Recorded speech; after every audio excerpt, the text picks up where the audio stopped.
the evaluation process occur every 3 years, but the enrollment process and the assessment process occur every year. Great, so take a break, breathe it in. With that, you have finished the model. Congratulations. We started with our first three providers, our state, our course provider, our decision makers, our state, our course providers, and our student, all interacting at the course level. We walked through our 4 stages of selecting providers, students actually enrolling in the courses, assessing those courses and then allocating that incentive pay, and finally evaluating and renewing the contracts every 3 years of the top 2 providers. Now, one thing about this model that we really like is that it's very flexible. And that it actually allows policymakers in different states to actually make a range of value decisions that can shape how it would actually be enacted. There's a bunch of questions that they have to answer along the way that would actually determine how this policy is enacted in a particular state. So we decided we'd outline a couple of those questions that we've gone over, but just to highlight them, the major decisions that these state policymakers can make in this model.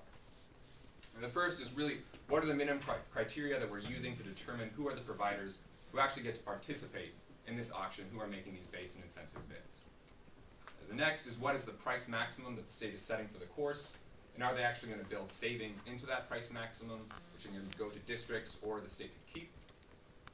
Third is, how should we actually weight the course providers' year-on-year self-improvement as compared to their performance relative to their competitors, as Kyle and Connor discussed. The next is how we're going to weight those 4 criteria, again, that Kyle and Connor discussed when we're evaluating quality. How much do we care about students' proficiency, about their growth rates, about the course completion rates, as compared to the student survey results. And finally, you may have noticed that you haven't really heard anything about school districts today. Adeeb talked about this briefly, but really we recommend that districts play as little a role as possible in this model. But in many states, this is actually not a possible reality because of either legislative or political reasons.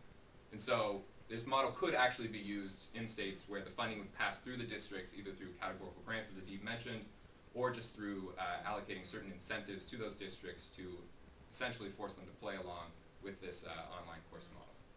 These are the questions that we've identified that the policymakers have to answer. Now we want to know if you guys have any questions for us about this model.